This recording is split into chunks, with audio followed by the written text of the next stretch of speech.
सद्गुरुनाथ माधवनाथ सदा वसावे या हृदयात सद्गुरुनाथ माधवनाथ।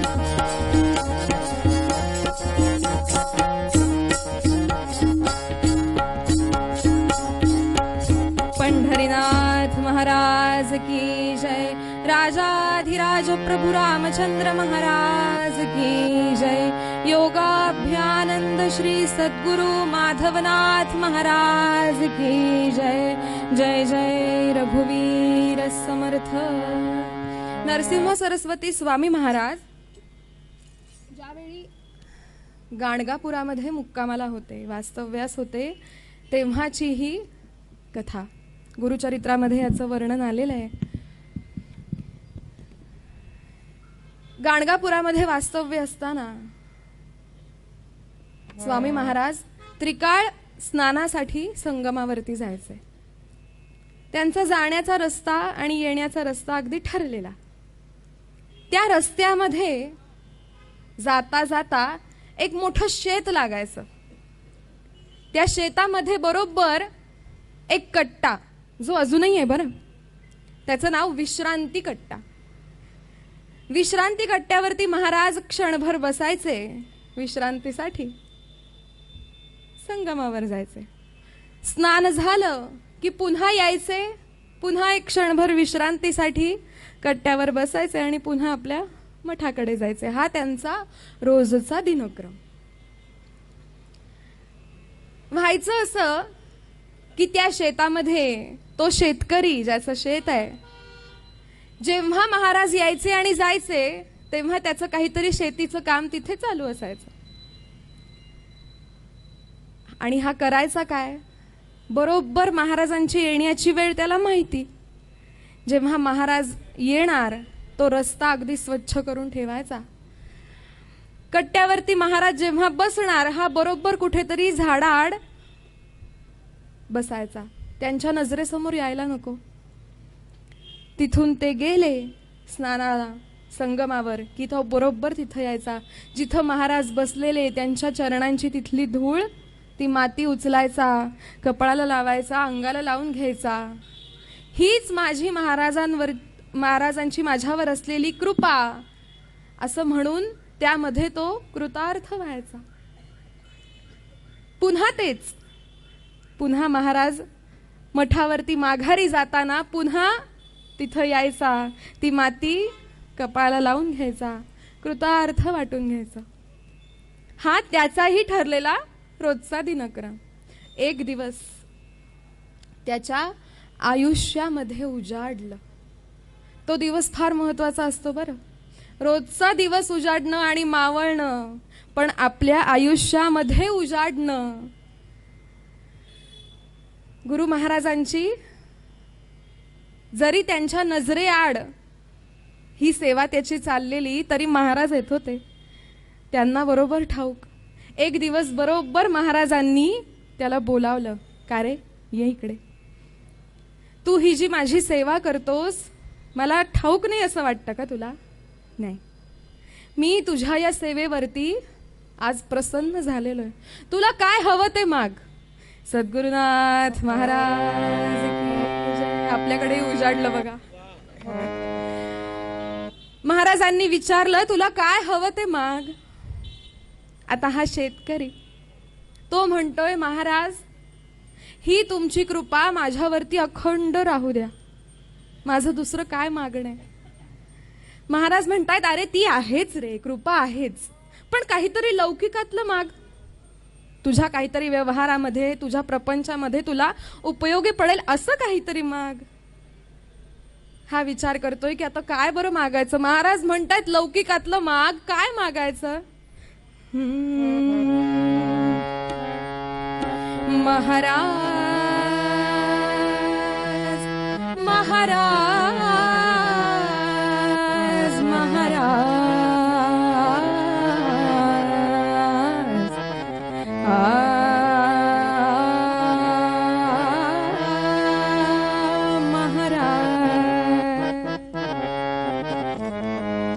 महाराज अडाणी हो आम्ही, महाराज अडाणी हो आम्ही, काय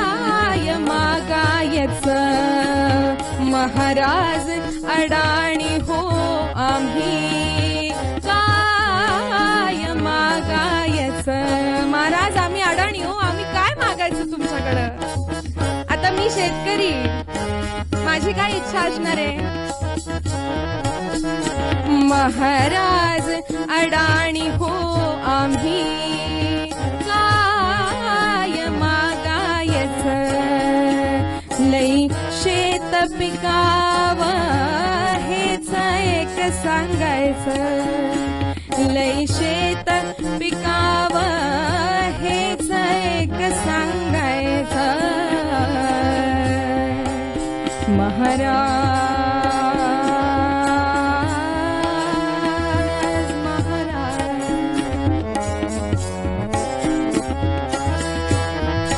माझं शेत भरपूर पिकावं एवढीच एक माझी मागणी हो, दुसरं काय मागणार मी.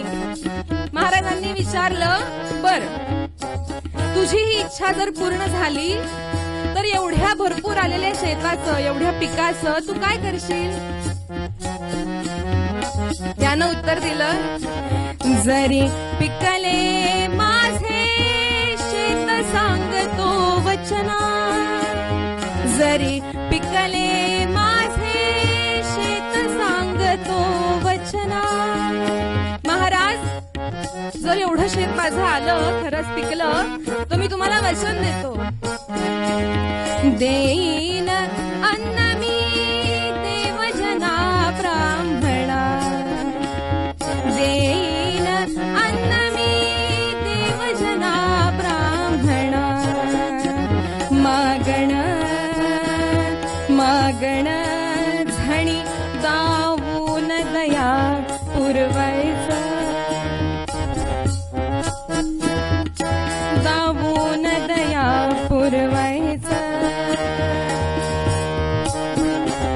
मागण झणी दावून दया पुरवायचं, लई शेत पिकावं हेच एक सांगायचं.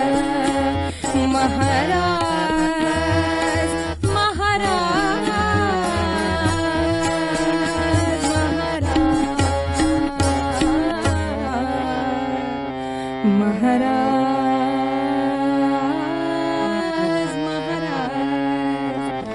हा म्हणतोय माझं काय वेगळं मागणं असणार आहे, माझं शेत भरपूर पिकू दे.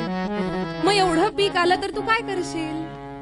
हा म्हणतोय जिथे देवकार्य चाललेलं असेल, जिथे देशकार्य राष्ट्रकार्य चाललेलं असेल, जे जे म्हणून भुकेजलेले असतील त्यांच्या पोटी अन्न मिळेल ही खात्री माझी.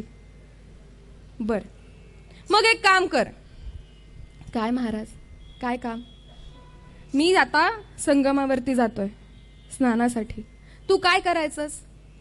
हे जे तुझं आत्ता येवलं येवलंसं आलेलं शेत आहे ना, छोटी छोटी धाटं उभी येतो, अजून खूप पिकायचंय. महाराज म्हणतायत हे जे तुझं शेत आलेलं आहे ना, छोटी छोटी धाटं उभी आहेत, सगळी कापून टाक. तिथे जर आपल्यापैकी कोणी असतं, काय सांगताय महाराज, आत्ताशी एवढं एवढं आलेलं शेत आहे, ही काय कापणीची वेळ आहे? आत्ता मी जर कापलं माझं तर नुकसान होईलच. सगळे मला वेड्यात काढतील आणि त्याच्या आधी तुम्हाला वेड्यात काढतील.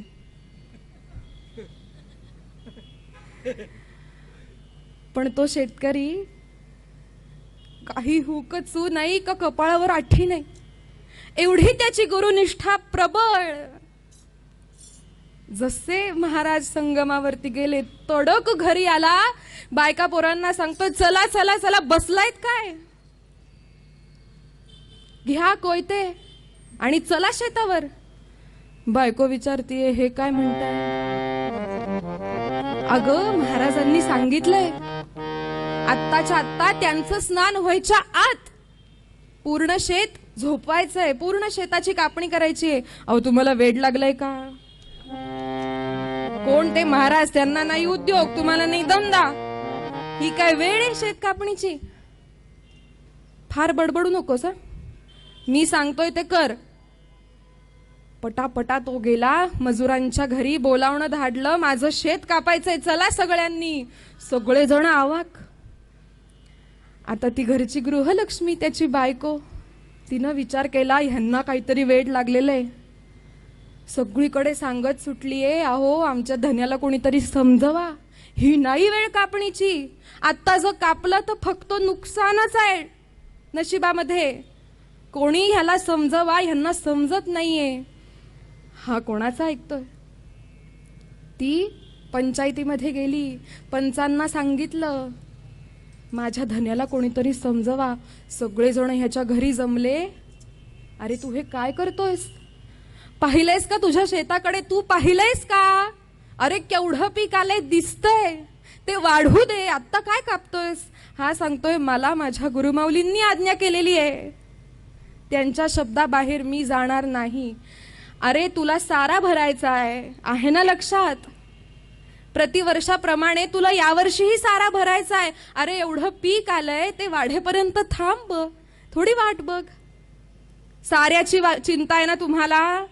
हा उत्तर देतोय, साऱ्याची चिंता आहे ना? नेहमीपेक्षा जास्त देईन, दुप्पट द्यावं लागेल, चौपट देईन. तुम्ही कशाला काळजी करता?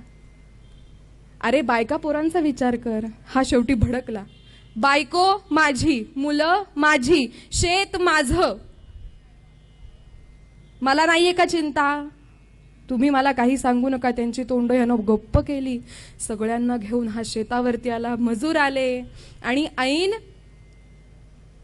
त्या काळामध्ये जेव्हा छोटी छोटी पिकं उभारलेली आहेत, त्या काळामध्ये मुखामध्ये नाम, हातामध्ये कोयता आणि मजुरांसकट ह्यानं पूर्ण शेत कापणीला सुरुवात केली. आता मुखामध्ये नाम आहे, आपण पण मजूर होऊया. दिगंबरा दिगंबरा श्रीपाद वल्लभ दिगंबरा, दिगंबरा दिगंबरा श्रीपाद वल्लभ दिगंबरा. मुखामध्ये नाम आहे ह्याच्या, हातामध्ये कोयता. अख्खं शेत कापायला यानं सुरुवात केली. सद्गुरुनाथ महाराज की जय. महाराज यायच्या आत पूर्ण शेत झोपवलं. गावामध्ये चर्चा रंगली. ह्याचे मित्र ह्याच्या पाठीमागे ह्याला, फक्त ह्यालाच नाही, गुरु महाराजांनाही काही बाही बोलायला लागले. काय तो गुरु, काय तो चेला, हे दळभद्री लक्षणं नुसती. काय आता याचं होणार, याचं ह्यात जाणे, वगैरे वगैरे वगैरे अनेक शब्दांमध्ये बोलायला लागली लोक. बायको तो एवढी भडकलेली, माहेरी निघून गेली पोरांना घेऊन. हा घरी आला. रात्र झालेली पहुडला. डोळ्यावरती, चेहऱ्यावरती शांतता. महाराज यायची वेळ आली. येऊन उभा राहिला पुन्हा. महाराज आले. हा तिथे विश्रांती कट्ट्यावरती खाली जिथे बसलाच होता, जिथे महाराज बसतात त्यांच्या पायाशी महाराज येऊन बसले. ह्यानं महाराजांकडे पाहिलं आणि म्हणाला, महाराज तुम्ही सांगितलेलं काम केलं बरं. कसलं काम? महाराज म्हणतात, कसलं काम? नाही, तुम्ही मला जाताना म्हणाला होतात समद शेत कापून ठेव. कापून ठेवलंय मी. हा मी म्हणालो होतो? काय म्हणालो होतो? नाही का तुम्ही म्हणाला होतात सगळं शेत कापून ठेव. कापून ठेवलंय मी. वेडाबिडा झालायस काय? मी कशाला म्हणेन शेत कापून ठेव? अरे ही काय वेळ आहे? याला परीक्षा म्हणतात. महाराज त्याची परीक्षा पाहत होते. जिथे कस लागतो भक्तीचा त्याला कसोटी म्हणतात. याची कसोटीची वेळ आहे. महाराज म्हणतात, मी कधी म्हणलो तुला? महाराज तुम्ही जाताना म्हणालात मला, म्हणून तर मी एवढं कापून ठेवले शेत तुमच्या आज्ञेनं. अरे जरी म्हणालो असेल, गमतीत म्हणालो मी. तू काय एवढं मनावर घेतलंस आणि सगळं शेत कापून ठेवलंस? ह्याच्या चेहऱ्यावरती मात्र आठी नाही, काही नाही. कुठेतरी माझं चुकलं, गुरु माऊलींचं ऐकून माझं चुकलं, ही भावना, ह्या भावनेचा कुठेही मनामध्ये ह्याचा स्पर्शही नाही हो. हा हात जोडून तसाच बसलेला. त्याची ती निष्ठा, त्याचा तो भाव महाराजांनी पाहिली. हातामध्ये कमंडलूतलं थोडं पाणी घेतलं, शेतावरती असं शिंपडलं आणि महाराज मठाकडे निघून गेले. ह्यानं पुन्हा तेच केलं जिथे महाराजांचे चरण तिथली धूळ उचलली, कपाळाला लावली आणि हाही घराकडे निघून गेला. श्रोते हो, गुरुनिष्ठा आणि गुरुनिष्ठेमुळे आलेली गुरुकृपा काय असते? त्या काळी की जिथे, आता हल्लीचं सोडून द्या, हल्ली कधीही पाऊस पडतो, पण तेव्हा पावसाचा काहीही संबंध नाही. अशा वेळी रात्री आकाशामध्ये मेघ दाटून आले आणि कडाडून पाऊस पडला. एवढा धुवाधार पाऊस पडला की पूर्ण बाकीच्यांची शेतं, ज्यांनी ज्यांनी महाराजांना ह्याला त्यांच्या मागून नावं ठेवलेली होती. एक 5 मिनिटं चालेल ना आज? अगदी 5 मिनिटं. मी पदं पण सगळी गाळते आज, वेळ नाहीये म्हणून. ज्यांनी ज्यांनी म्हणून निंदा केली होती, गुरु निंदा केलेली होती, सगळ्यांची शेतं झोपली हो पावसाने. एवढा पाऊस झाला. पण त्याचा परिणाम असा की ह्यानं जे शेत कापलेलं होतं, त्याची जी काही छोटी छोटी धाटं उरलेली होती ती बरोबर रुजली आणि जिथे सगळ्यांची शेतं झोपलेली होती तिथं ह्याच्या शेतात मात्र नवीन नवीन अंकुर फुटले.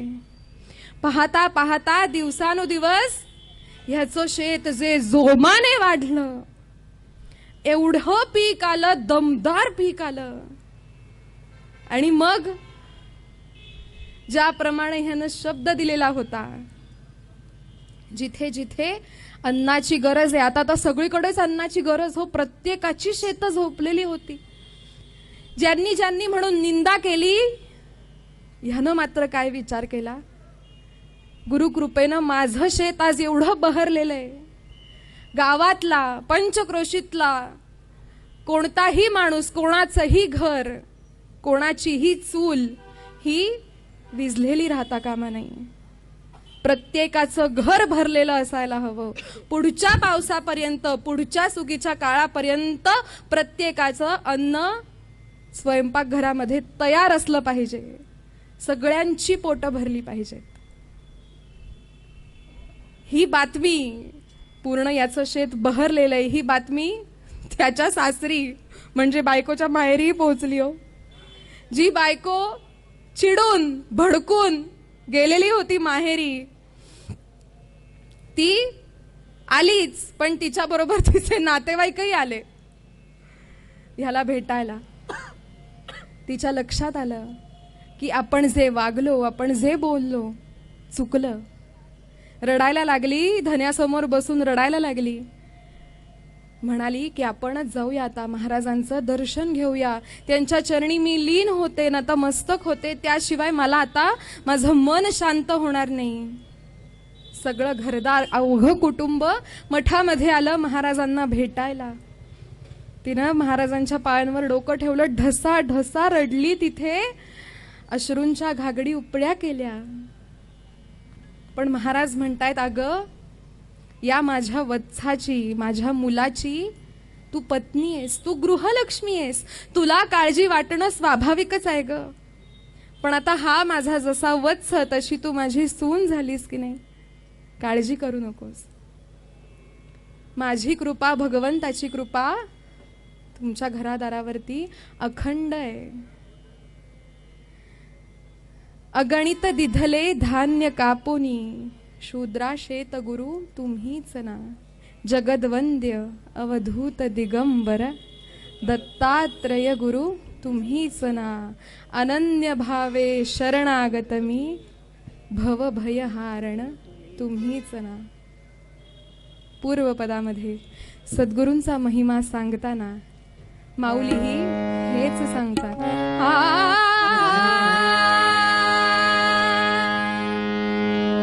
ज्ञानदेव म्हणे अवचिता घडले, ज्ञानदेव म्हणे अवचिता घडले. भजनी ज्ञानदेव म्हणे,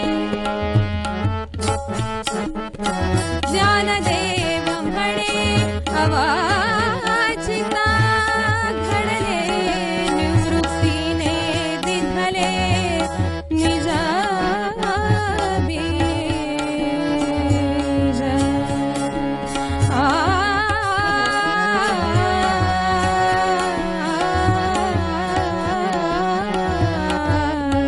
सद्गुरु सारिखा सोयरा सज्जन सद्गुरु सारिखा सद्गुरु सारिखा सद्गुरु सारिखा